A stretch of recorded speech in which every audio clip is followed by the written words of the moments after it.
It's Tuesday, August something, and this is the Beer Temple Podcast. Remember, this is what we wanted. Remember, this is what we said. To never be heard or seen from again.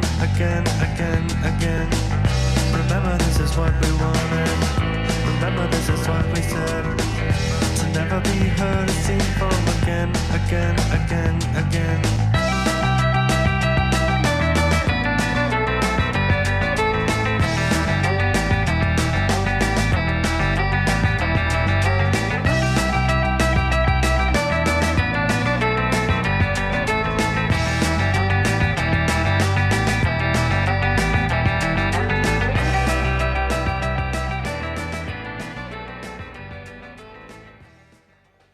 Hello, welcome to the Beer Temple Podcast. I'm your host, Chris Quinn, joined by my other host, Mike Shalal.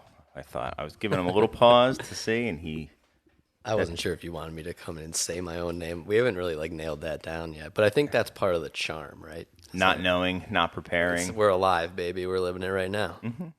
How you doing?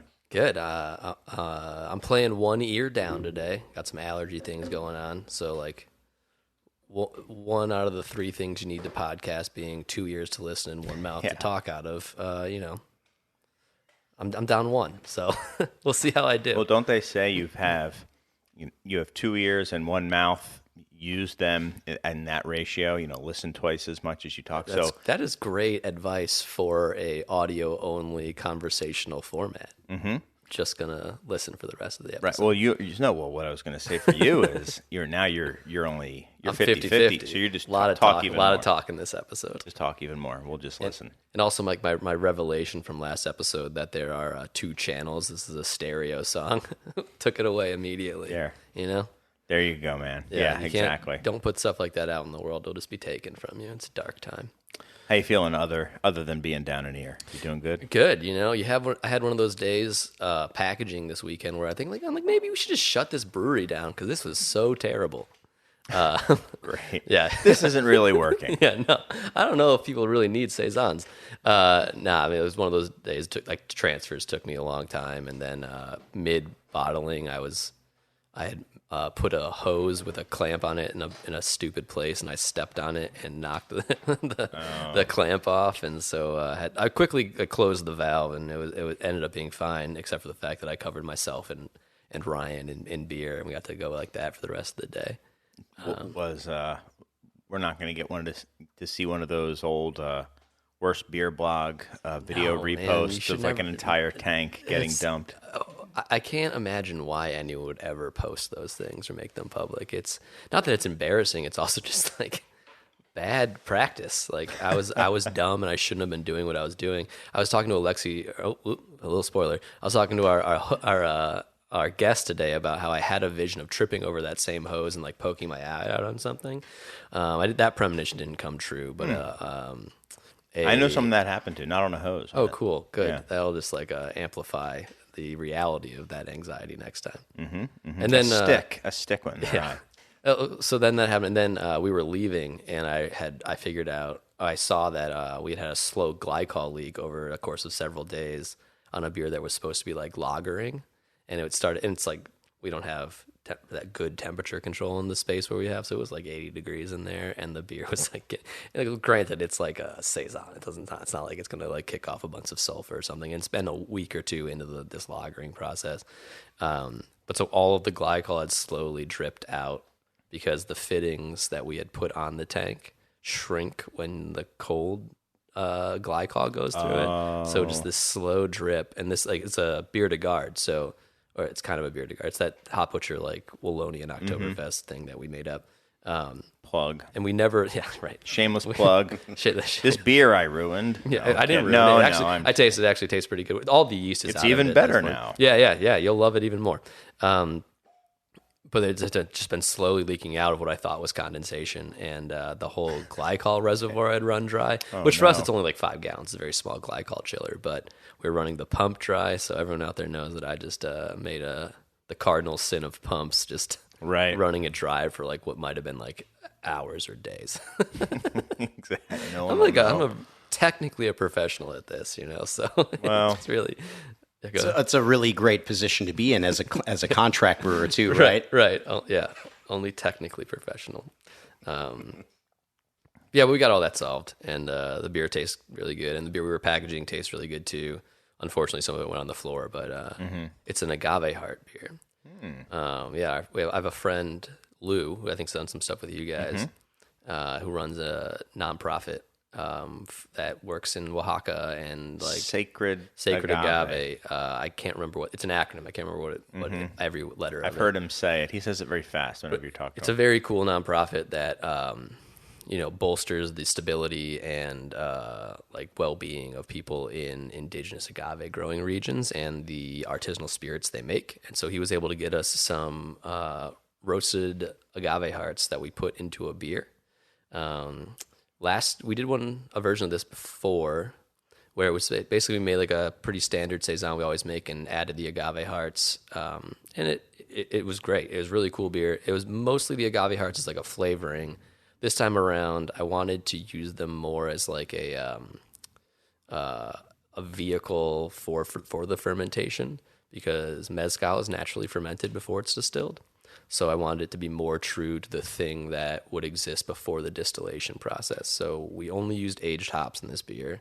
Can you buy aged hops nowadays? Nah, we bought whole cone hops and we've aged them ourselves. You can buy old whole cone hops for pretty cheap though, so they're already kind of aged.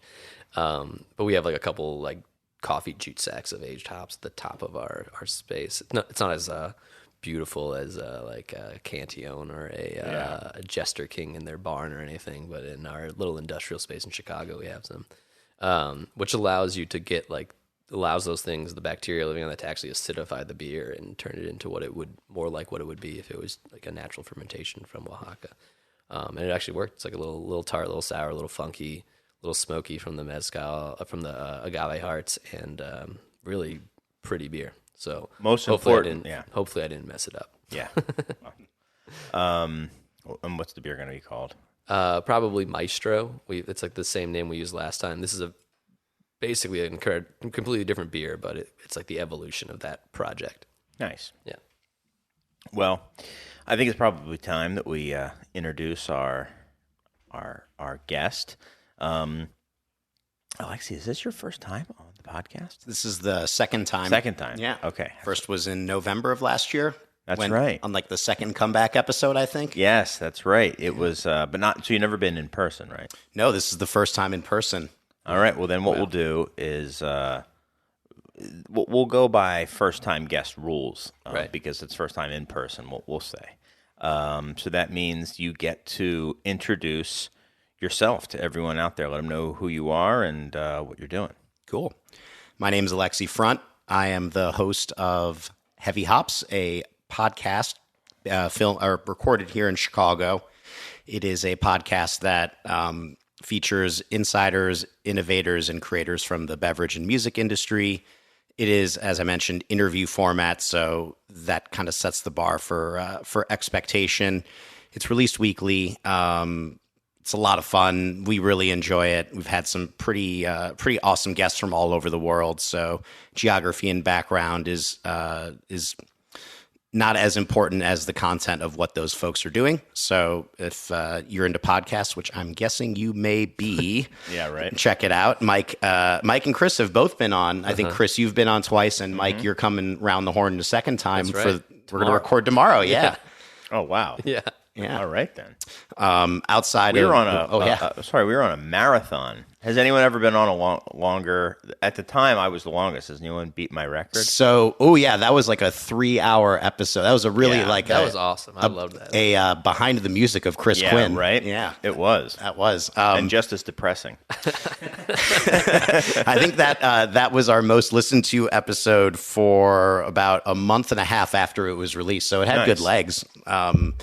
But I think maybe the episode we recorded yesterday will be longer, certainly in tape length, and that was with Jim and Marty from Revolution, and awesome. We drank a lot of beers too. So so in tape length maybe, but yeah, we'll see. Put that out. We'll see what gets cut, but it was definitely on the lengthy side, and that's actually a fair point. I think like this show, we're not really scared of length. We do like diving in and really fleshing out the matter, and while staying kind of on track sometimes, but mostly just having a lot of fun and getting to know the guests really, really well.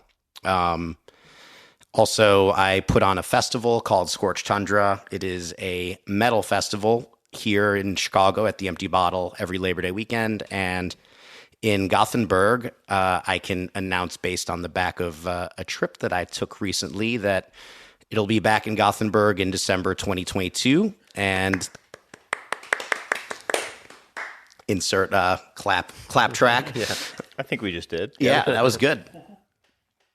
And I have my first I do co-promoted shows at the Empty Bottle as well. The first one is coming up in September with a band that has played the festival before called In the Company of Serpents. And if the name doesn't evince the music in some way, just use your imagination a little bit. Okay. You say events? Mm-hmm. What does that word mean? I never heard that before. I love words. And We can synonymize that and say it suggests. Got it. Yeah. I love that. So those are the two kinds of main things that I'm up to these days. In the past, I've ran a bar in Chicago called Local Option, and I was the beverage director for the Kuma's Corner restaurants, and I am a regular listener to this show. Nice. Save the best for last. Exactly. It's the headliner of the conversation, Serge, right? you can just cut everything up until that last point. I'm Alexi, I listen to this show. I am, yes. Awesome. Well, thanks for coming on in person. Alexi was at the bar the other day. I know you were also talking to him before the show, Mike, and that you guys are friendly, and got into imports. And I was like, you should come on and talk about imports. And you're like, totally. I was like, let's just do it. So I ran it by Mike. Mike was like, yeah, sure, whatever. I stepped on a clamp. Yeah, I'm covered in beer right now. I'm covered in beer, and I Sounds stepped on a great, clamp. So here we are. So we'll talk about that in a little bit. But before we get there, there's a few other things I wanted to talk about briefly. First, is there any beers that anyone has had that has been worthy, or that they're looking forward to having in the near future that they're excited about trying? I've got a couple. I've got maybe some of each. Yeah, I'm drinking a Jaeger right now, which has always been one of my favorite Pilsners, but it's really hard to get fresh. They do it in the green bottles too, which is a little bit of a... Yeah, it's a bummer. Yeah, a little bummer. They look can it too, beautiful. though.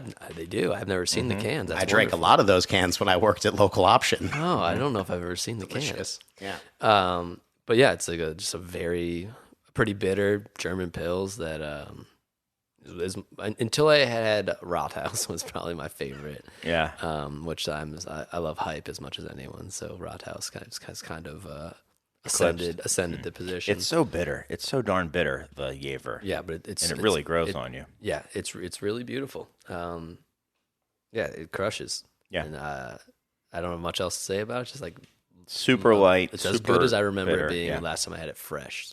It's awesome. And it's killer. We did a little store field trip yesterday to Dunier. Yeah. And talked to folks over there. And Tyler, I believe, is the guy running that, and has a couple other people brewing out of there. And he's doing a whole bunch of co-ferments. The whole idea with Dunier is he's doing co-ferments, and he worked in the wine world for a little bit. He was a brewer at Lagunitas and a few places before that, and he was doing some stuff that I was excited to see. I always talk about like when is stuff going to change? And he was talking about just really excited about brewing with some of these new hot products that Doug Valicki was talking about being innovation, but using them along with some of the wine products. I think you were talking about the Sauvignon Blanc, grape skins, and stuff like that. Yep, Phantasm, and just doing a lot of co-fermentations, but also even his non-co-fermented stuff, which he does under a different like brand name. Modern Dune or something. Yeah, exactly. He's using the latest hop products. He's using a cryo pop, and I don't even know what is that. cryo pop literally don't know is. I think it's Like Pop Rocks. Yeah. yeah. It's to me it sounded like the Falconer's Flight of cryo. It's like Got a it. blend. It's a blend. Got it. But also using it's not cryo, but it's made from another hop company, and it's not really it's not their version of cryo. It's something kind of different, but it's a new proprietary hop product that they do that you can bitter and kind of use as kettle hops, and also I think get quite a lot of the flavor. But anyway, so he's using all these new hops and all this stuff, but he's making beers that are dry. So his beers tend to be quite dry, Cool. and it's just that alone makes it fairly unique, at least here in Chicago. So that was exciting. And then this weekend is Great Taste. So it's like the one time every year, or sometimes 2 years, that I get to try some of my favorite beers. So Kunin Drippa is definitely on my list for this weekend. One of those new school beers. Like Yeah, one of those new school beers. It's a double rice IPA, and But all the kids are drinking. I love that beer. Love it. Got to be careful though; that beer will get you in trouble. But, You'll end up walking on the train tracks in Madison, Wisconsin. Yes. Even though there is no train Again. tracks. Yeah. again, Yeah. yeah, that'll happen again. Thanks to your boy, your brother, from My brother in Dust. your brother in Dust. Is the Great Taste still a place where the old money thrives? I would imagine so, right? It's where it's got to be one of the places like that kind of thing started, right? That's when the OG, at least in this part of the country, the OG beer festivals of we're coming together. It started as like a home brewers or like a beer, like a Chicago Beer Society style thing. It was like, we're going to drink each other's beers. And it's just grown into this wonderful, huge festival. And it's like it has the feeling of like a fairground type thing. And it is it's blessed as much as any other beer festival I've ever seen, because they tempt the gods every year and they put it outside every year, and every year it's the most beautiful weekend right. of the year. Maybe they just know that Madison's going to be beautiful that time of year, but every time you're like, it's probably going to rain this year, Yeah. and then maybe it does for a little bit, but everyone's not that worried about it. I will say that in terms of the old money, there is a little bit of each. I mean, I can certainly remember super long lines 3-4, maybe more years ago for Toppling Goliath stuff for their Morning Delight or SR71 or whichever one they were putting out that year and stuff like that. And but I also remember, Sam Adams, which gets to sneak in there because they technically brew a bunch of beer in Cincinnati, so they get to come to the event every year because you have to be from the Midwest, Right. And they were cracking Cherry Utopias, and that had just like a super long line.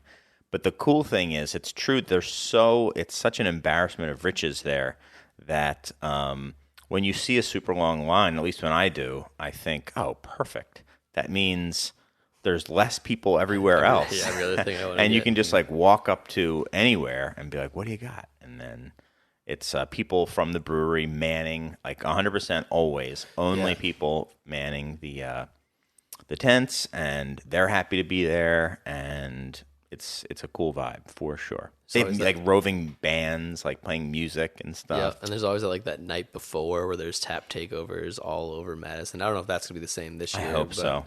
That was always a cool it was one of the college vibes of we're going out tonight. We're gonna see what if we go over here? Those guys are having a party there. We're gonna go to this tap takeover. Let's go to this party. It was a very freewheeling, awesome time. Drink in the Children's Museum and become a child again. You can do that, and it is cool how you every it was definitely tap takeovers, but to me it was almost like it felt like bars adopted breweries and breweries adopted bars for the night. So like, okay, we're going to go to the Founders Bar, and then we're going to go to the New Glarus Bar, and then we're going to go to, wherever it is, and you can just walk around to the different places, and it's fun and novel, and it's cool. Do you remember the screenplay we wrote at the Three Floyds Bar? Hobo RoboCop? I do. Yeah. I think I heard about it just... You and I, we wrote it. I thought it was it you and I? And Kate, I think. And Kate, yeah. I think it was Hobo Kate. RoboCop, which is, obvious low-hanging fruit for the next RoboCop franchise. Yeah. The homeless robot cop. We're optioning it. But it's a homeless RoboCop that rides the rails. It's got a bindle, but it's like a Patches. cyborg bindle. He has patches and a He's got flower in his hat and yeah. all that sort of stuff. Charge his bindle so he can open it. Yeah, it's good. It's got there's a lot to it. There's a lot of pathos. It's really it's a lot of pathos. It's really a takedown of capitalism and late stage capitalism, and how even the robot cops now are homeless. It's very pro sardine. Yeah, it's like with a Blackstone Group buying up all the housing where your RoboCop's going to live. Right. So Exactly. they're going to ride the rails from town to town and eat tins of as beans mercenaries. and sardines and Robo sardines. robo sardines. Exactly. Everything. Omega 3s are important for their Tin Man like qualities. It's very much like the Smurfs, how they just put Smurfy into every other thing. Everything is just randomly cybernetic. It's either randomly robo or randomly hobo. Exactly. Considering the conditions in which the script was written, I'm surprised at how much is remembered of it. Yeah, I mean, Yeah. written is a. Well, it's more at this point, 90% probably. done. We just have to put it on paper, Yeah, exactly. And That's the I beauty run of through the folklore. whole thing in Start my shopping head. it. Yeah, I think about it a lot. Yeah. Okay. Well, we have to get going, but before we do, I have in my hand an actual a letter. I'm gonna do it like the little Ira Glass thing. Wait, I have it. Did Alexi say what he's? Yeah, Oh. I'll talk about what I'm drinking. I'm too. sorry. Thank you, co-host. You're welcome. That's why I'm here. Bad surge. First surge. First time I've been. I've earned my keep. Yeah. I was just in Gothenburg and Copenhagen a couple of weeks ago, as of the recording date, and I was able to sample the local fare quite a bit, and the quality of the beer, generally speaking, out there, especially in Sweden, is really, really exceptional. I know this is a little bit of a tee up for our for the content of today's episode, but one thing in particular really stood out, and that was the West Coast IPA from a brewery called Stigbergets, which is a Gothenburg-based brewery. They started really small on maybe a 10-barrel system, and that was maybe in 2012 that I first saw that place. They had just bought the system from the Czech Republic, and the owner was figuring out how to brew on it. It was quite the sight. And now, fast forward, about 9 years, they have two facilities, one with a 50 hex system, and they have another one with a 15 hex system, and they're pumping out a lot of beer. The pandemic was, they did really quite well in the pandemic, and the quality of the beer was as good as anything that I've had here. The beer itself, the West Coast IPA, an approachable alcohol content was 6.5%. It had the peach. It had a lot of the tropical fruit profile. It was slightly hazy, but maybe more of a chill haze complexion as opposed to very clear, like we'd remember West Coast of yesteryears being. It had a really nice bitter finish to it. It was slightly soft. It was just really, really delightful. It's frankly no surprise whatsoever that that's their best-selling beer. And it really kind of, legitimizes, I think, a lot of the effort that people have been putting in there over the years to showcase, the beer scene from this small country as legitimate. And it, that beer really kind of exemplified that for me in the class of newer brewers that have come up in the last 10 years are really putting together some awesome stuff. Now, I'm pretty sure I've had beers from this brewery before. What do you have any idea what of their beers, if any, would have come to the States, or would I have had them in Europe, or? You would have had them in Europe. I don't think any of them have come to the U.S. outside of maybe like a collaboration with Amager that was sent over. That would have been now maybe 4 years ago. They do export within Europe, so you may have found it over there. But yeah, they're mostly known for hoppy beers. They now with how they've had to adapt, they make a lot of beers that are 3.5% or below, and it's phenomenal being able to drink beers of that strength that are full of flavor. That's awesome. All right. Well, I'm gonna, like I did 2 weeks ago, like sit and look up what this beer could possibly be. What's the brewery called again? So Stigberdigets. Yes. Yes. Mm-hmm. Mm-hmm. Yes. Yeah, of I course, certainly remember and can spell that. Yeah, it's phonetic. Yeah. Yes, it is. Yeah, I remember being in Sweden, being very impressed with honestly, with all of the beer. Last time I was there, I took a trip to Copenhagen and to Sweden, and it was, I don't know if most American craft beer drinkers are as aware of how good the beer and how like American inspired. This might be something we talk about later. How American inspired a lot of it is. You'd think that a lot of it would be like, we're trying to make the best lager, and a lot of it's like, no, we're out here experimenting as hard and refining these beers as much as any American. Somebody had read is. the outline, it looks like. Yeah, I think I skimmed it. Jumping way to the. Nah, I'm just it's priming. all good. Priming. I think that generally speaking, in Sweden, they have like a pretty high standard when it comes to consumer packaged goods and pretty high standards when it comes to the quality of beverage and food in general. So I think that it was really only a matter of time when the consumers' base expectations together with, heightened knowledge set kind of came full force. And this was a brewery that the late Barnaby Struve worked at for a period as well. Maybe that's okay. And so they are just releasing this week a collaboration, a golden ale brewed with in collaboration with Three Floyds, Ninkasi, and the number of other breweries that awesome. Barnaby worked with. So that's exciting. That's really great. Awesome. Well, thank you, Mike, for reminding me that we had skipped Alexi, because that was quite a cool beer that you've had lately. That's exciting to you. So, as my segue, I'll do it again. What's exciting to me is when people send us actual letters. So that's 2 times in 3 weeks that we've had an actual letter. So that's cool. Thank you, guys. If you want to send a letter, you should send it to the Beer Temple. That's where we do the show now, not the Co-Prosperity Sphere. I'm sure it's just like Miracle on 34th Street or whatever. Where they're just sacks and sacks that are going there. And you'll get as many of them as when we were recording down there. Yes. They will come to you at the same frequency. Perhaps. Yeah. There were definitely at least 2 that got lost, and one was eventually found, at least. So That we know of. But I like to imagine it was just always being streaming in. Yeah, just streaming in constantly. Got its own zip code because of how many letters are just being sent to. Yeah, so that'll happen here soon. But anyway, we got another letter, so thank you. But yeah, you can send it right here to the Beer Temple in Chicago. That's 3173 North Elston Avenue, and Chicago, Illinois 60618. And that's exactly what Ben the banker sent.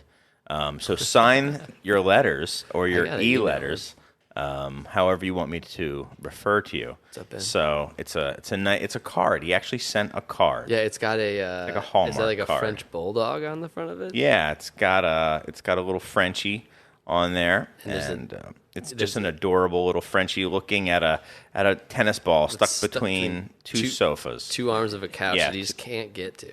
Yep, you just got can't little get stubby there. noses, those Frenchies, you know. And it just says thanks.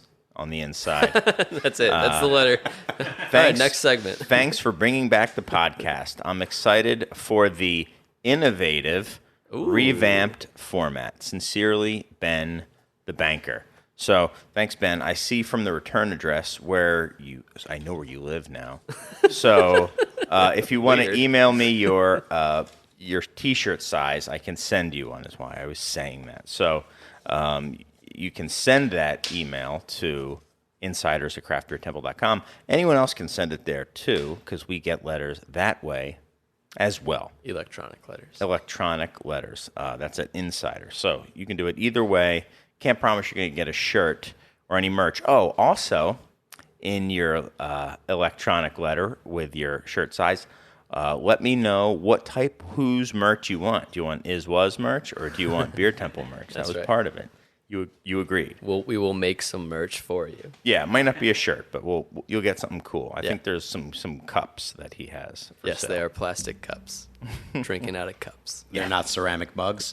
That's what I meant. Yeah, ceramic. There's ceramic mugs. We're not giving those away, unfortunately. Oh, okay. Well, okay. Those I guess you don't like your artisanal listeners artifacts. They're pieces of art. that are not worthy of Ben the Banker. Okay, cool. You know, if he Ben the It was Banker a- sounds like he can afford a ceramic cup yeah, if he wants you one. can buy your own Right. ceramic cup. Right. Good save, Alexi. Those All are right. hand thrown. Why don't we take a little bit of a break, and then we'll come back, and we're going to be talking about export beers, import beers, all that sort of stuff, and where we're at with that right now in the world of craft beer when we return. Welcome back to the Beer Temple podcast. I'm your host, Chris Quinn.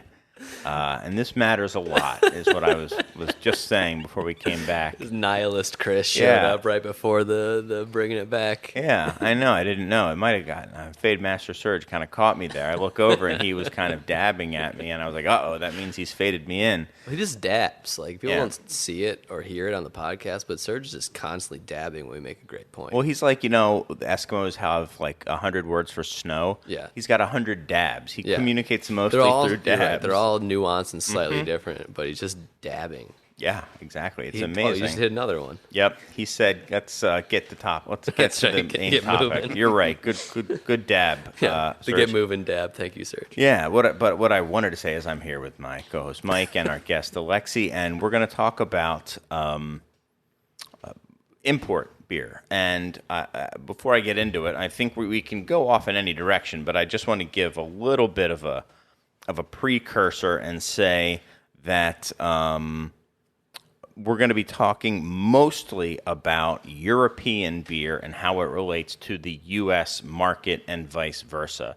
So, mostly. I'm not saying that we're not going to talk about emerging markets. I'm sure it's going to come in, but we'll specifically mention that. But otherwise, we're talking about kind of the classic import-export relationship in beer in the U.S., and that is with the quote-unquote historical countries and the surrounding. Yeah. So I wanted to say, and also this isn't an interview of Alexi about tell us, Alexi. I don't think that would be fair to him. So we're just having a conversation about it, and we're happy to have Alexi in, who has a lot of firsthand knowledge about all this stuff. So just wanted to get that out of the way. And what I thought would be a good place to start is just talking about, you were talking about the old heads at the Great Taste, and what role has imported beer, European beer, let me say, played in the history of specifically craft beer here, but I'm sure we can just say beer as well, because I think the history of beer in America, as far back as it goes, is directly tied to Europe, but we don't have to get into it that much right now, unless we want to have a history podcast. We can talk about, Plymouth Rock and stuff like that,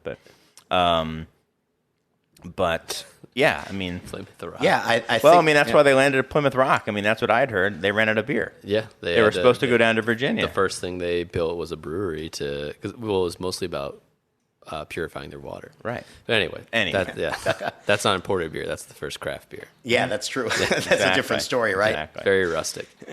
Extremely But the rustic. styles were European. Classic. Yeah, Classic. sure. Yeah. Or But anyway. maybe proto-classic, because Proto-classic. there has to be certain cultural standardizations to have occurred, and that was pre the, what would you think of like the 1800s as the like scientific revolution, when things sort of became standardized linguistically, technologically, and culturally. Right. Yeah.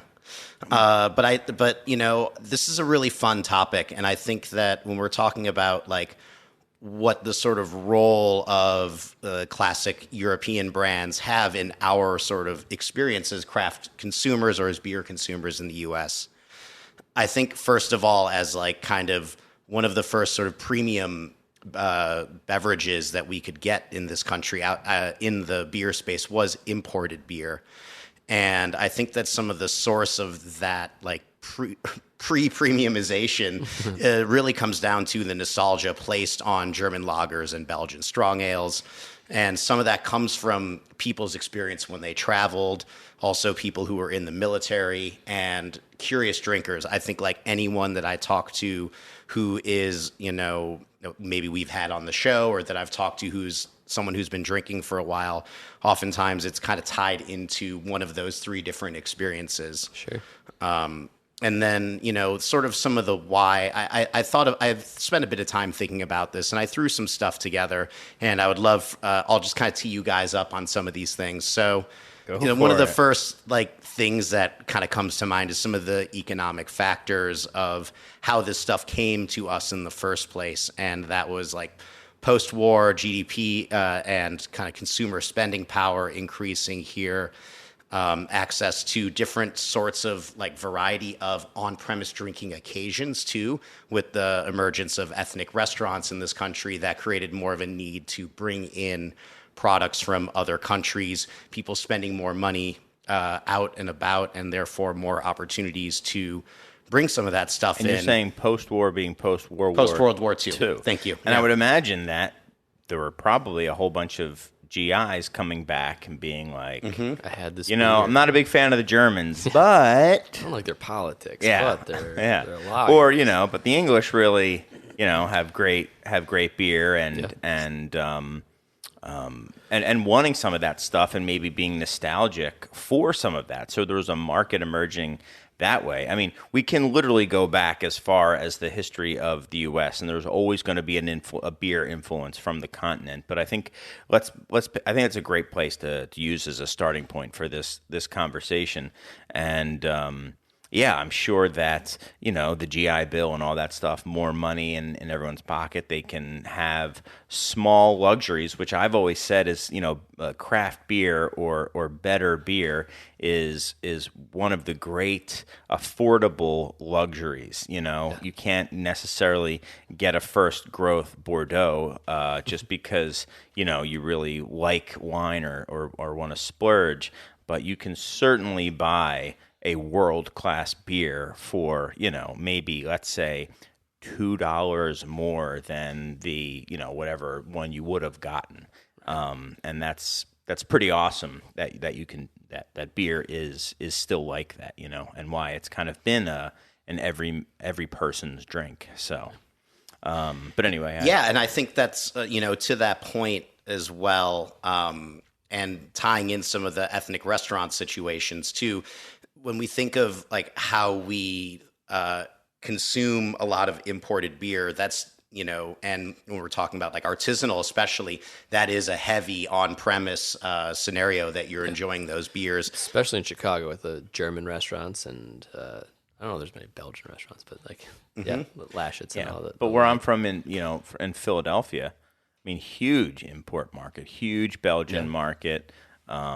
English beers, you know, stuff like that. So I think along the East Coast, you know, I remember being a lot more import heavy out there than it is here, which maybe we'll get into that, you know, later as well. But it was a special occasion for several reasons. I think those restaurants had the relationships with the specialty importers and stuff like that, and you know, liquor stores we're not going to carry that stuff. Maybe a few in an entire, region. Maybe get one per state or less, more likely.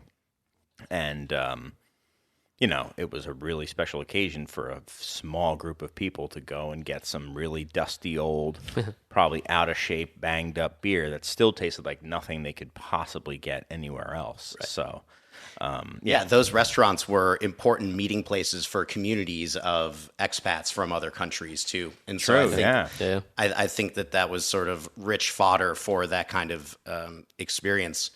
On top of that, I think it's pretty well documented sort of the deterioration of the numbers of American breweries here from the 40s, 50s, 60s, 70s on. And so that created a lot of marketplace opportunity for European producers to send stuff here. And at the same time, I mean, they had their own issues over there too, post World War II.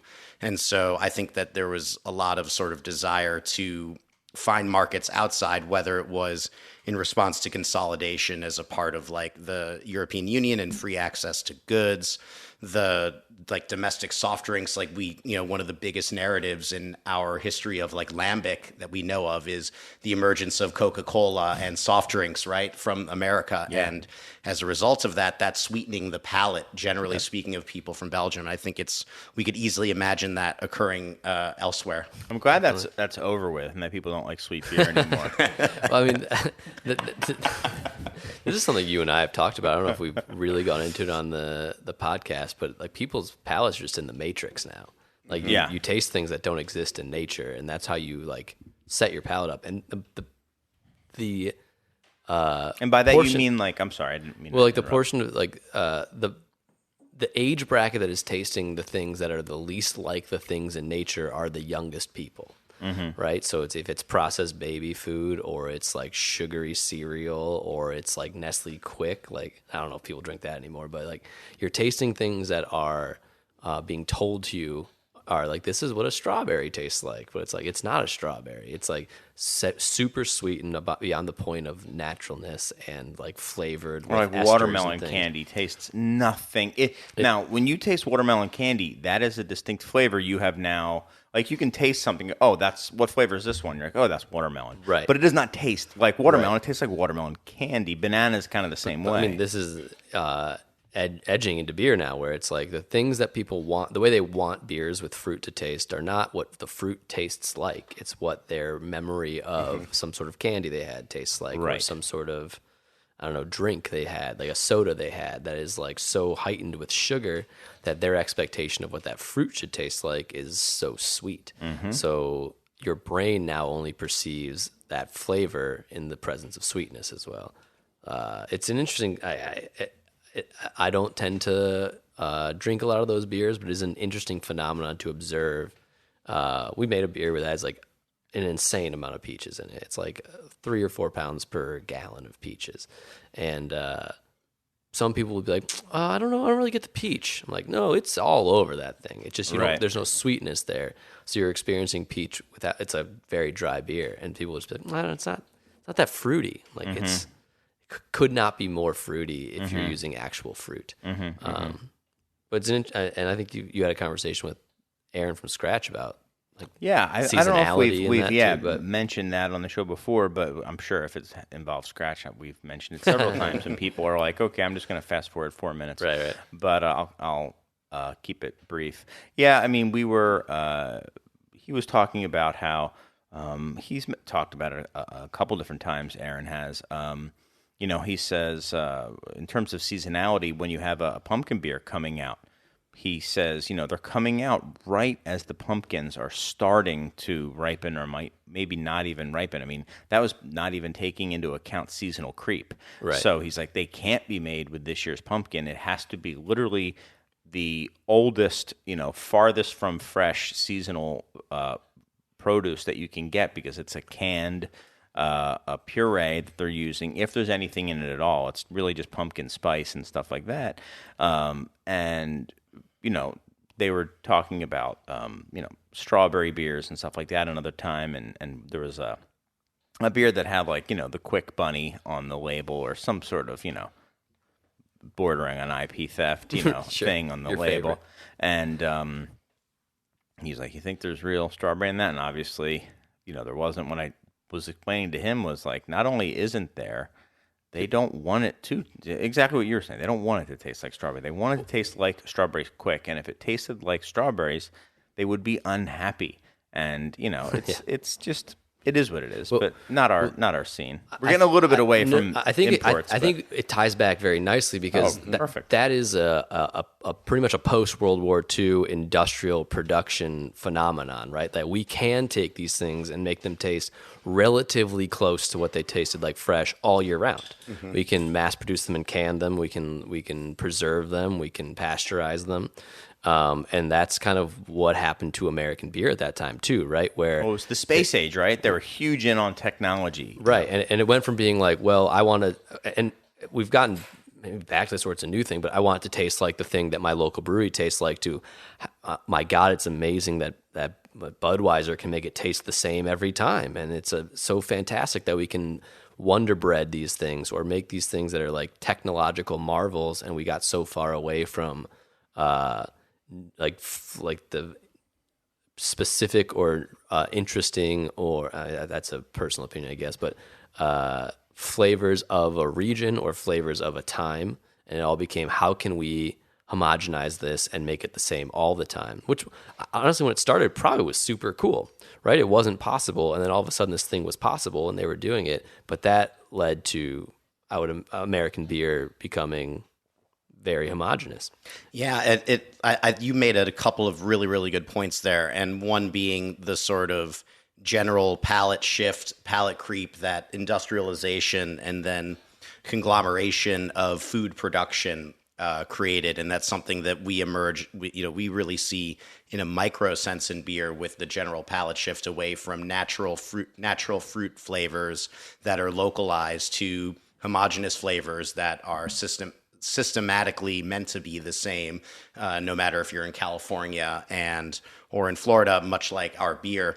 I think like that era that this was sort of occurring in the 60s and 70s is one that we characterize with a ton of brewery closures in the U.S. and at the same time, maybe rightfully so, because it was also characterized with a time when everyone was cutting corners too, right, to make a beer as cheap as possible. Yeah. So I think when you posit that on one end as an option for the consumer, and at the same time beer that's made from somewhere else where acumen is stressed and where process is very important, and where freshness isn't really something that's factored into the equation, I think that for consumers that sort of set trends, which is people that tend to have money, it's a pretty obvious choice as to where you may end up spending your money. And that also may be where I think some of the ideas of beer not being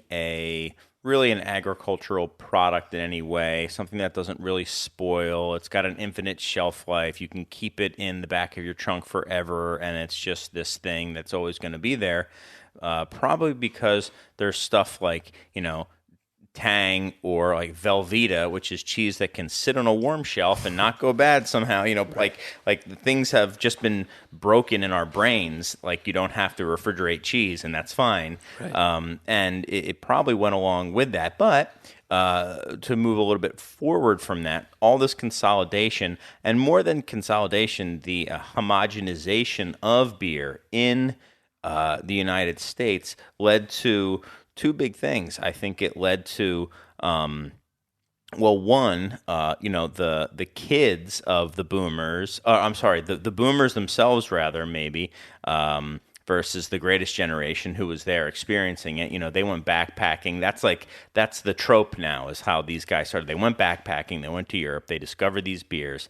You're talking about the boomers. Yeah, the boomers. Yeah. And they wanted to recreate them. They wanted to have them when they were here, and there just wasn't enough opportunity to get them here. They could not get the beers here. So that's when you had people presumably start to homebrew and make them, or start importing companies and say, well, I want to bring this beer in. Two very different ways of getting kind of at the same place. So you have this emergence of a craft beer scene, and also, importing of beers into the U.S. and and I think it's all directly related to that. I think from a artisanal, like the more artisanal farmhousey side, I think there's a reason why, I have a theory that I think a lot of the English beers were homebrewed, and a lot of the Belgian and the German beers were imported. Those beers, I think, imported more easily. The English beers were a little bit more fragile, did not hold up as well. Yep. Also, if you're trying to learn how to homebrew and there's literally no resources, there's no homebrew stores, there's no nothing. I mean, Ken Grossman had to weld his own equipment together. You couldn't buy a small brewing equipment. Like, you could not buy it. Right. Didn't exist. Did not exist. So he had to weld it from like old dairy parts and stuff like that. And, this theory that I have, again, hot takes all day, is, if you're trying to find out how to do this stuff, you're going to look for old or foreign brewing manuals. And most of these people didn't speak German and couldn't, or Flemish or Dutch or French, but they could speak English. Right. So they were looking at the English brewing materials and brewing English beers. So I think that there's a good reason why the pale ales and the stouts and the porters and all that stuff became such the basis of American homebrewing culture. And then the Belgians and the Germans were really kind of the bedrock of the import culture. Right. Yeah. That's fantastic. And to put some timeline behind that as well. So in 1978, that was when homebrewing was legalized in America. Yeah. In 1978, that was when Merchant du Vin was founded. One of the classic there you go. importers. Look at that hot take just working out so well. Yeah, well, it's hot and substantiated with facts, so it's perfect. And then, so speaking of England as well, we also have the emergence of Michael Jackson as a thought leader in beer, and all of his books, in the late 1990s, and the Beer Hunter series from '89, and so that definitely kind of pushed a global and maybe not global as much as Western European pan perspective, because he had an affinity for Belgian beers and as much, and German as much as British. And then from those publications, we have in '94 both Global Beer Network and Be United. I mean, this was something Matthias Neidhart admitted on my website, or on my podcast, was he said, I bought Michael Jackson's books and literally tried to sign up every single one of those breweries for my company. So I think that all of that kind of ties together. And then with Be United, and Duvin being kind of the first of the tastemakers, focusing on some of the smaller artisanal producers. You have Shelton Brothers in '96, D&V in '99, and Artisanal in 2001. Yeah. And that's kind of, and there you have it. I mean, those are the guys who are for the most part, the movers and shakers, except for Don. Oh my gosh, I'm forgetting the Quixote. No, not Don. Come on, the Cantillon beer. No, the first person to ever walk into Cantillon, the first person to ever bring in Lambic, the first person to ever bring in. Saison DuPont, Vanberg and DeWolf, Don Weinberg, right? Was that his name? Yeah. Was that his name? I think so. Don and Wendy. I know their first names, but I'm on a first name basis. I've met them. Yeah, they're very nice. When I was working at West Lakeview, they came in. But yeah, I mean, that is amazing too. Like, you have these people who are going out there and like just showing up. I mean, in my imagination, and it sounds like in some cases it was kind of like that, just being like, we want to bring your beer to America, and people being like, what? This stuff? This is like for our local community. And I think DuPont, for example, was, of exceptional quality. Ad. But but could have been a different one. Sure. It was just where Don. What I gotta find his name. So because I'm gonna be referring it is to Don. Yeah. Yeah, okay. Don Feinberg. Don Feinberg, yes, okay. Don Feinberg could have gone somewhere else, but I don't think it was DuPont was the Saison powerhouse of Belgium at the time. Right. I don't believe it there was. are things that become obvious afterwards. Where like that's the paragon of the style, but it's like, well, that's just because it was the first to come in. Yeah, right. And like you think, as someone who's done a lot of thinking about and reading about Saison specifically, you're saying, well, that's just a snapshot in time, right? So it's like an interesting, like that is what everyone thinks of as like a traditional classic Saison. But it's just because at that time when it came to America, like that was the first thing anyone ever seen in America as a Saison. Right. And then like what were the first two Saisons, that were that a U.S. yeast bank was kind of banking here was Saison and then Thierry. And that's why you have, do you want a Belgian Saison or a French Saison? They're two different styles. And again, this is, I think, a story I've mentioned before, but I was talking to Daniel Thierry and at his brewery in France, which is like a literal stone's throw from Belgium. It's like right there. I've been there. He went to brewing school in Belgium. Right. And I was asking him about this whole French Saison thing and like what is a French Saison? And he was like, oh, I went to brewing school in Belgium and they have a huge yeast bank and I picked one of the yeasts that I liked and it's not French. And I was like, what? He's like, yeah, I never said it was a French thing. I was like, yeah, I'm not saying you did. He was like, yeah, they can say whatever they want. So that was Phil Markowski that said that clearly. Right. Hot takes on Phil Markowski. When you really dig into all those things too, you figure out that there really is only one origin Saison yeast for that. But this is getting probably afield from the import talk. But it is the DuPont yeast almost every time, just captured at different generations. Like everyone loves the Blaujy yeast.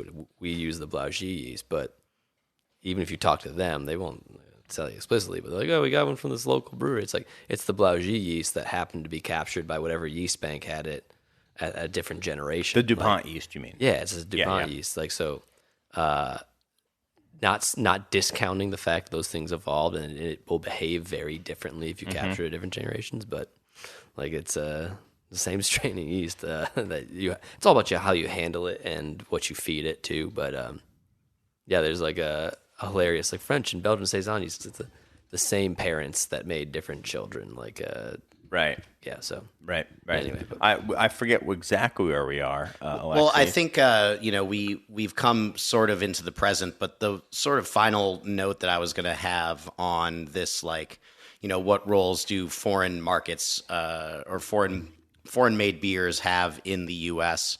And I think that some of it is this compounding effect as well, is once a brand like DuPont, for example, or, really anything from the Shelton Brothers portfolio of the time, you experience this phenomena of cultural confidence when people's confidence in something that comes from their country is received really well in a huge market like America. That tends to have a really positive economic impact on the locality from which the product comes. That means other people see opportunities to start businesses, to engage with those importers, or to find outlets more locally and within their sub-region as well. And so I think that once this sort of all kind of came together with the home brewing movement starting in the late 80s, it was a great point, Chris, and the growing media access via Michael Jackson, and then the import companies together with kind of the economic conditions we had in America, we were really ripe to see, and the relatively small number of actual breweries here, we were really ripe to see some of this stuff grow here.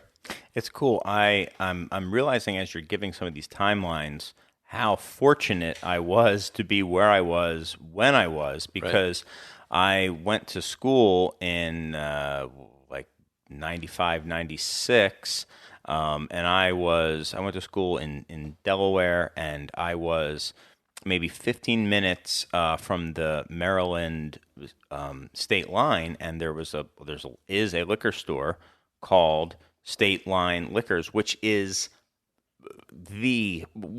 the liquor store of probably one or two of the entire East Coast, which I had no idea. It was just the big one that you would drive 15 minutes to go to. And I was going there, probably shortly before my 21st birthday, if I can recall, and seeing... this is when the drinking age was 18. Yeah, maybe that's what it was. So let me think. So probably Just like 97, 98 or something like that. Maybe even a little, or actually it might have been 96. But yeah, so it was probably like 1920 and stuff like that. And I remember seeing Sam Smith. I remember seeing some of these Belgian breweries. And it was, I even remember seeing like Rogue and stuff like that as well, which was basically like an import. I mean, coming in from Oregon, to Maryland, it was crazy at the time.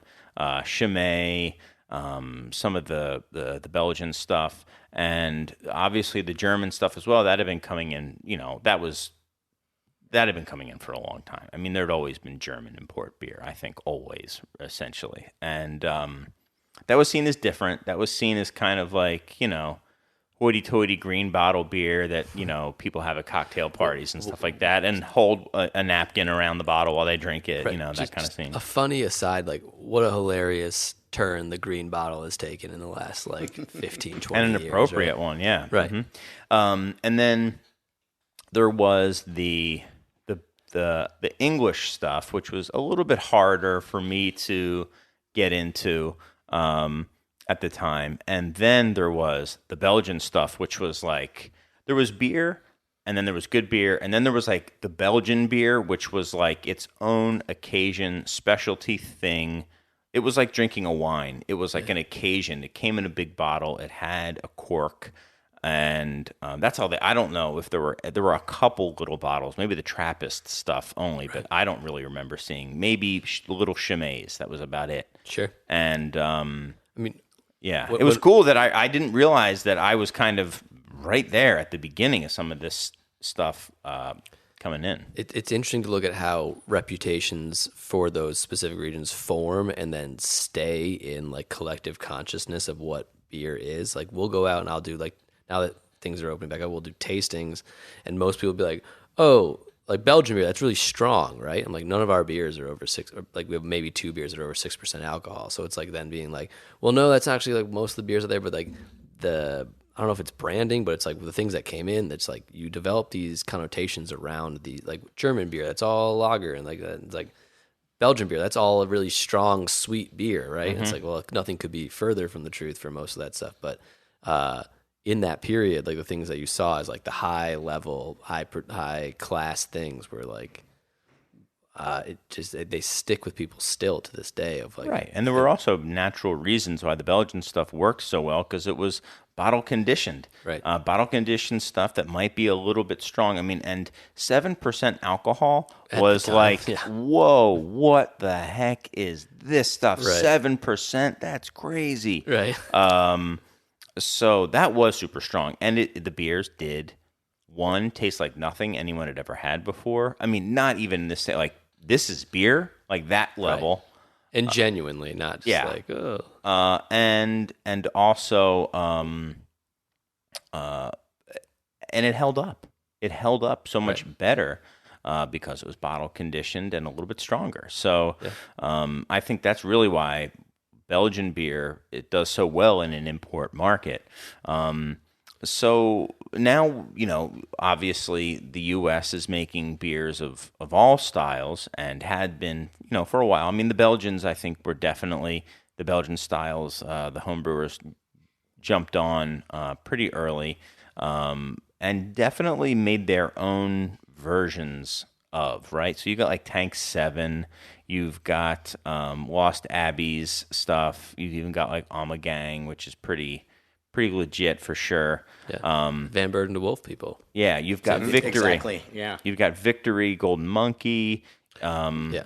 You know, That one was one of the best. Like, oh, it's strong, right? sure, but even like Le Fin du Monde, which was a little Also bit later, strong. super strong. But they were different. They were a different type of Belgian beer. So I think the U.S. market was kind of coming up with their own versions of some of these beers. Certainly the same thing with stout. Certainly, not as much IPA. and a stout, IPA. All the English styles were just completely Americanized, and I think built much more around hops. I mean, U.S. and craft beer and in the U.S. and hops are just so intertwined. Right. I think that's also an ease of production on a home brewer standpoint. It's easier to emulate or to Right. Deviate or variate from those styles as opposed to doing like higher alcohol Belgian bottle conditioned beers. Right. I mean, Fermentation's hard when you're. yeah. I working mean, at home, so. you know, because that's exactly what you do on a small scale, right? Sure. Yeah. But I think, like, Chris, when you were mentioning your experience being around at this sort of perfect storm in the mid 90s in the East Coast, I was kind of thinking about the experience that maybe Mike and I would have had coming up in the Chicago beer world. Sure. And I think that some of that is largely dictated by the actual presence of the importers in those markets. And so for us, our like experience with imported beer, maybe because of where we actually worked, but also there was an outsized influence that Shelton Brothers had in this particular market. And a lot of that was dictated by the fact that there was actually representation. And I think the same was true for those for the East Coast markets that you lived in. Most of them were based out there. They had reps in market and on the streets and in the bars selling beer. And I think the further west you got, that was where the home brewing movement was a little bit stronger. And That's a great point. yeah, and so it made sense maybe logistically for these importers to set up an own shop out east too. Yeah, I mean Philly was that was the considered- shit. That was the best place to drink beer in America. Yeah, I mean Philly was the beer scene for certainly the East Coast, east of the Mississippi, without a doubt, right? And then you could say maybe Oregon, Denver, and San Diego. Like, there were other big drinking cities, but Philly was definitely there. I don't think it really is considered that anymore. I don't know if I do, but you went there. There were a few breweries there. There was like, was it even Yards? It was called Philadelphia Brewing Company, I think it was what it was called at the time. And that was it. And then there was Victory. And then Trogs came later. But Trogs was like not in the city. It was all import. It was all import stuff. It was crazy. And that's why Philly Beer Week, like you would think of having like Chicago Beer Week. What are we having for Chicago Beer Week? What's the headline thing? Oh, we're having Frank Bone, Armand, and Jean Van Wa sit down in a museum and talk. Right. And you're like, what? I was at Monk's that day, unbeknownst to me. They were all in the back bar, and I was like, what? And I tried to like go into the back bar. I wasn't living there. I was living in Chicago, I think, at the time. And I tried to get back in there, and they're like, no. Right. Well, now today, I would have forced your way. I would have got my way in there. But then I was you like, have a very man. popular podcast, so people would probably let you in. True. You ever heard this song? Hold on, listen to it in stereo. Yeah. Yeah, you remember this is. Well, I think there's also an interesting point that happens there where the inflection point of influence shifts, right? Where all of American beer at that point is inspired or iterative off of what was coming from Europe, or it was either being beers that were coming from Europe that we were drinking with the lagers and the Belgian beers, or it was a evolved version of an English beer. And there's a certain point where, probably around this time, where that influence starts to turn around and people outside of the American market start trying to make beers that taste like the beers taste in America. Absolutely. Not in those regions, the regions we're talking about are probably a little slower to adopt that, but there's other European regions that didn't have quite the robust export culture that start adopting like American brewing styles. And then there's a whole other boom of these like like of import beers, but in the American style. I don't know if I'm pushing the narrative too quickly, but No, I feel this like that is was a- like this kind Well, of there's the right, few thing but- I want to say as that's kind of like in the tweener Yeah, part, because I think that's like right where we're headed. And it looks like Alexi, you want to say a few things too. But yeah, it is totally true that thinking back, there was definitely local beer being made, being influenced. I do think it's just crazy that Philly Beer Week was so a year. You know who the keynote speaker every year until he died was Michael Jackson. Yeah. So that tells you something. You had like a foreign person coming in, and but anyway, I think that as confidence grew, and one thing that's awesome about the American scene is, so far to date anyway, is we have innovated. We've created our own versions of stuff. We've Right. not, we've looked at the past and also at what else we have for us. Well, we have this. Why don't we do it that way? I mean, I've heard the story of, Sierra Nevada using Cascade was at least in part because Cascade was dirt cheap because it was considered, unsuitable as an aroma hop. It was Right. supposed to be a U.S. Hallertau. That's what it was supposed to be, a but noble it had hop. these like an uncouth grapefruit character. And they're like, this is disgusting. So they're like, well, we can only use it for bittering, and it's cheap. And, Ken Grossman, and I'll use him as the avatar for everybody, but was like, but it very likely was other people too. But this was saying like, this is amazing. I want to try it with this. This is the American version of why our German style is the way they are. It's what was the water we had. We had to like kind of create these things around. Like at least that's the mythos around those, right? Similar to like, why is Sierra Nevada the way it is? Well, it's like, well, we have these really cheap hops. So how do we contextualize these hops in a way that's going to be a commercially viable product, right? It's like very like utilitarian. It's not as romantic as like, well, these are the grapes that we eat. It's like, no, it's like Cascade's really cheap. No one wants it. And so we'll add a little sweetness. Like we'll make like kind of an IPA base with it, and then we'll really hop it with it, make it bitter, make it like. And think of all the amazing foods that have started that way too. I mean, like foie gras and all these delicacies started out as peasant food, Right. In the same way. So, necessity kind of the mother of invention type thing. And so here we have the U.S.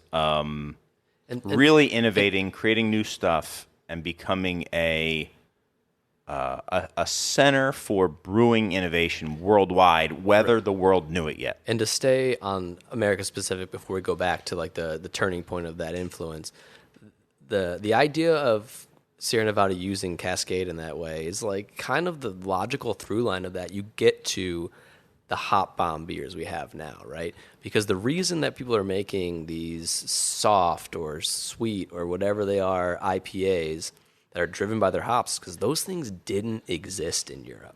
And so that's an evolution of, well, hops grow in a different way here. Like that simple idea. You add 25 years to that, and you get to this place where like, well, we can create these hops that previously would have been just garbage to making Pilsner or making English bitter. But because we've recontextualized that and be like, no, we're amplifying these things. Mm-hmm. That's why those styles exist, and and when you think about it in that way, it's pretty amazing. Now, the actual thing produced might not be a favorite of ours, but the idea of those and like and how young those are as styles and where they could evolve to is very exciting still. Mm-hmm. Like I think that we're in a temporary period of it being we need it to be super sweet and we need it to taste like juice.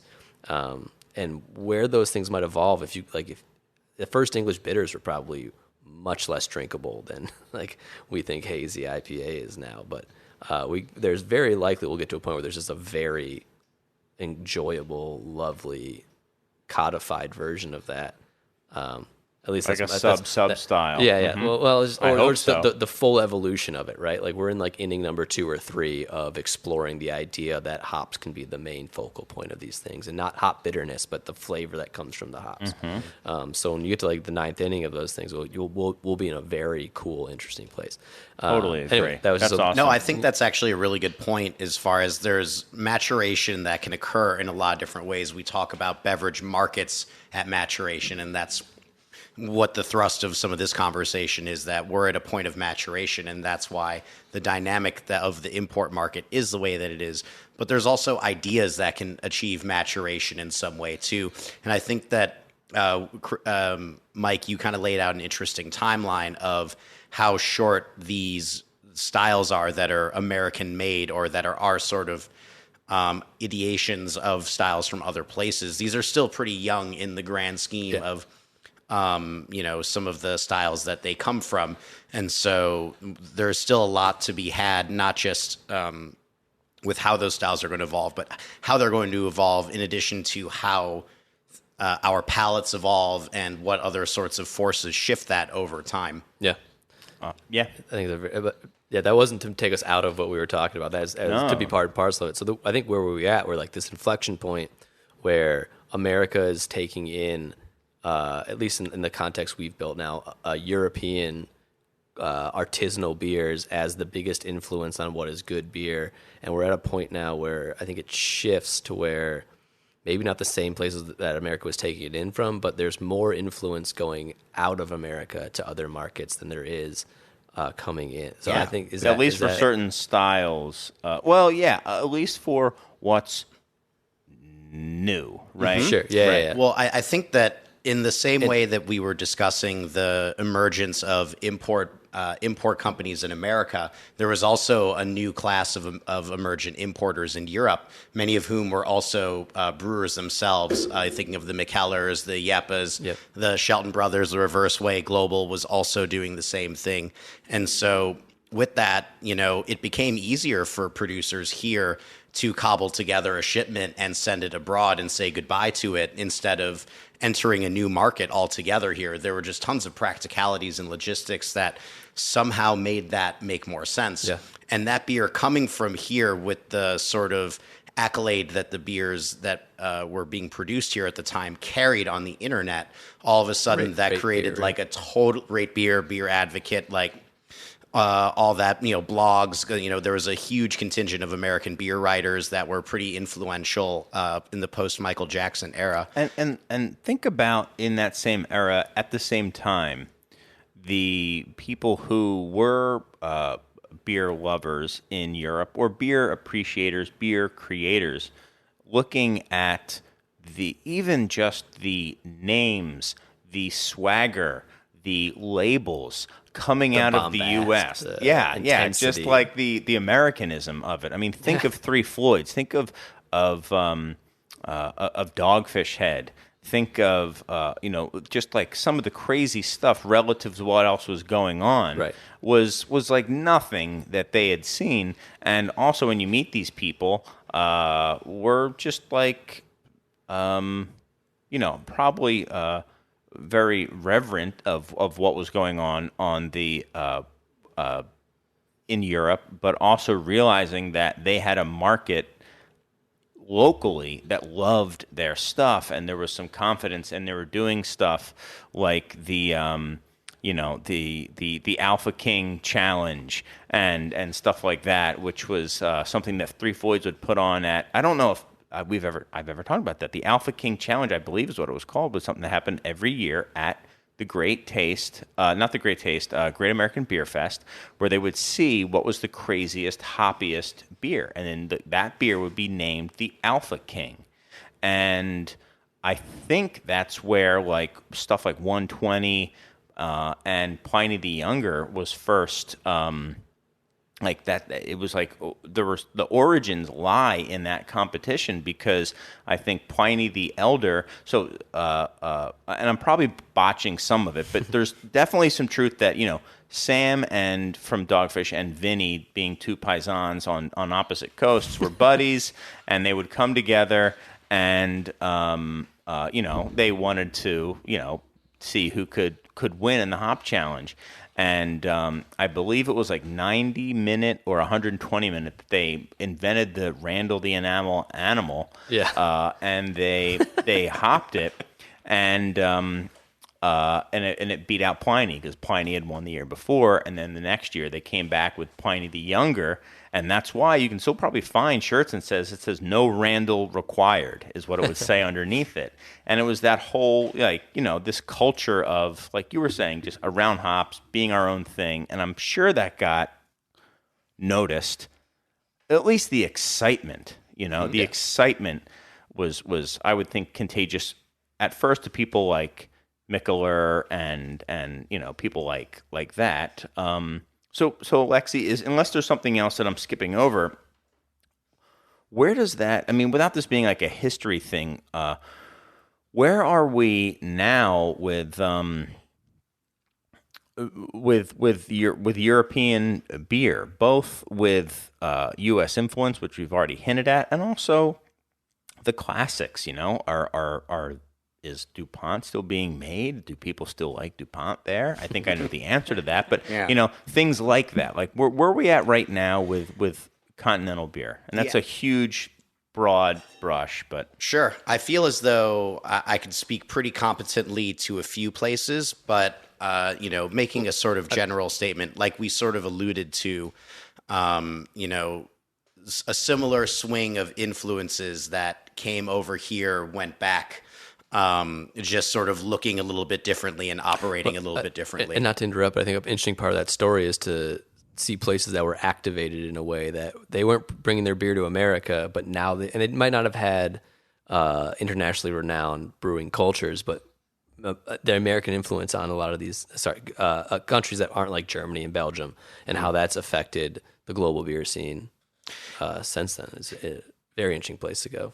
Yeah, thank you. Sorry, I will. didn't mean to interrupt or I'll step on your hit toes. the ball off that tee there. All right. Like I think that Denmark and Sweden are ones that I can speak the most to, and they were markets that have really sort of been disproportionate in their size and in their influence in this. We could call it like the third wave of European craft. So.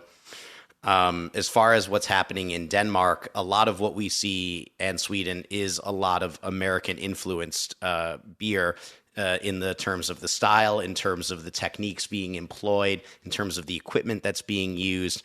A lot of the know-how has come through an American filter in some way, no pun intended, because they're not using filters. But, you know, there's a high level of like technological influence or fluency in both of these countries.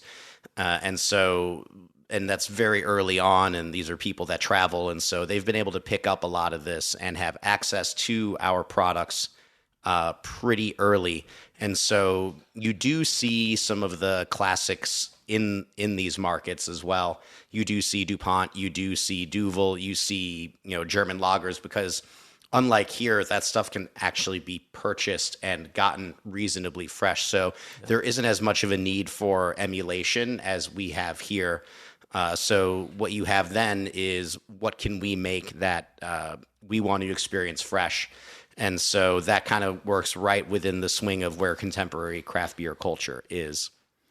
I definitely think that we noticed here, those of us in the by that time, I was definitely fully into craft beer, right? Because it had kind of been on my radar. And definitely Scandinavia was at the forefront. There was stuff going on, and it had its own mystique. And it was also, I think, Scandinavia was the first place that was starting to have its own identity as well. I think right now a lot of it is maybe American inspired, but like Scandinavian craft stouts were and are their own animal. They were not quite American. They were not English. They were their own thing. Now, there's also a history of Baltic porters and imperial stouts and stuff like that.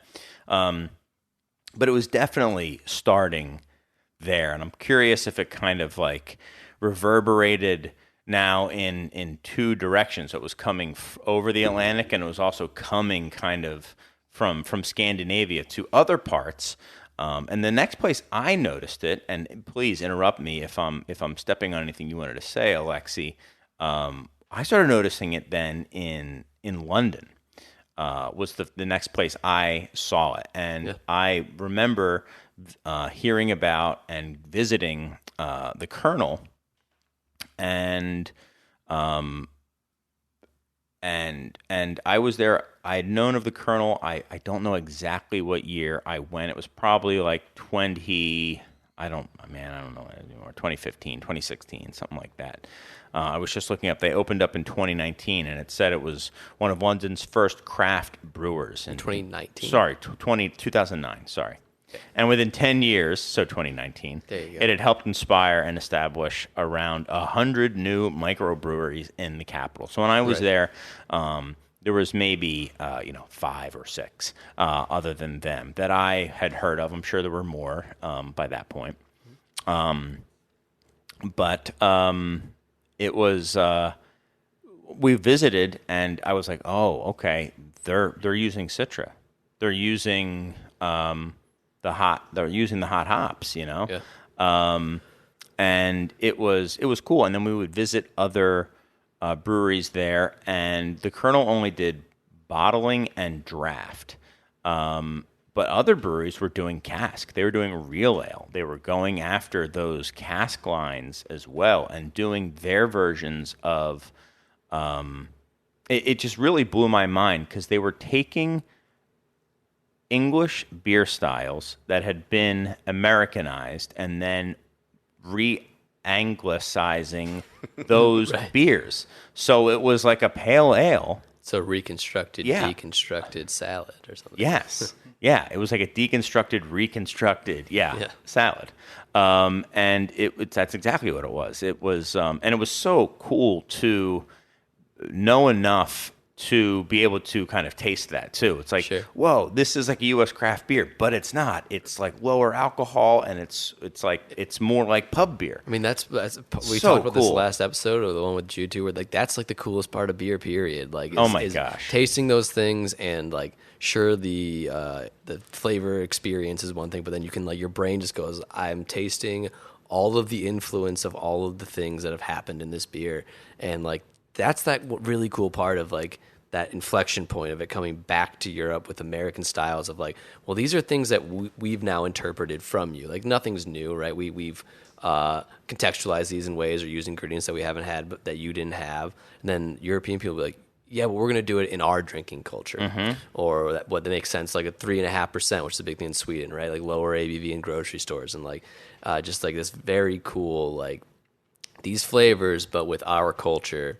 And I can't wait for that to happen all over the world. I can't wait for. I mean, Brazil's been doing that for a little while now. Yeah, I mean, I know this has been very specifically focused on the European and American relationship, but I've been to beer festivals in Japan and China, and some very, very cool things happening with like the usage of fruits, or just the cultural like versions of like what a bombastic IPA made in Japan is a very different beast than one that like you make in America, right? You have, and like the very intense approach or focus on technique and the through line of the culture there makes these beers a whole different 100%. experience. That's so cool. And I mean, a beer. We made a beer. Iswas made a beer with Thai basil because I was talking to a German guy who was living in Taiwan and running a brewery there, and talking about how great specifically Saphir hops from Germany work with Thai basil that they had growing everywhere with the restaurant they had in Taiwan. And so that's the kind of stuff where you're like, we're just starting to like figure out how these things echo each other and talk to each other. And another one about of Europe and America, and specifically how Scandinavia was kind of activated in the larger like knowledge of the world through America, like its reproduction of American styles. There's also now a thing amongst brewers of their old world techniques. There's a huge idea of it's not they're not exporting any of these beers, but Kvike and Norwegian farmhouse ale has had a huge influence, not necessarily on like people making specifically Norwegian style beers, but these yeasts and these things that can allow you to do things you've never done before in the same way Pacific Northwest hops can allow you to do things like it's a not necessarily the same exporting and importing of a product, but of a knowledge and a yeast and a thing you can produce with. It's kind of a cool next generation of this back and forth conversation about here's what we were doing on the continent, here's what we're doing in America, here's what we're gonna do with it in America, and send it back to the continent. I'm excited to see what that turns into. 100%. I want to do a quick aside and say to the people out there, because I think the people at the table would agree that one of the absolute best parts about having some, not being an expert, but having some expertise and some context and some time getting to know anything is that when you try things like, you know, the Europe, the Asian inspired, the Asian U.S. inspired beer that is a European beer, or the Kernel beers, or whatever it is you can appreciate them in such a different way, right. Not necessarily. I mean, I would say a deeper way than just someone who comes off the street and enjoys it and loves the beer and wants to drink it. Now, right. That's also, I mean, the ability to do both is truly magical. You know, not every album can be a headphones album, but the best ones are, you know, everyone likes. Sure. And, you know, a little bit of it is, you know, I do feel like Professor Frank when he's teaching kindergarten and he won't let them use the little toy because he's, you know, the children won't enjoy it on as many levels as he does. Sure, but, sure. but it is truly awesome to experience that because you never really expect it. You're always kind of like blown away when that sort of stuff happens. Yeah, and you can't do it if you don't understand the base, you know. And it's not the normal experience, right? These are unique experiences almost always, but yes. we really enjoy beer, so we like drinking the beers, but then you have these moments with these beers where you're like, I can taste the history behind this beer, and it's just this transcendent, beautiful moment. And you don't have to drink beer that way, but when you engage with it that way, it's so rewarding and so beautiful, and it's so unlike.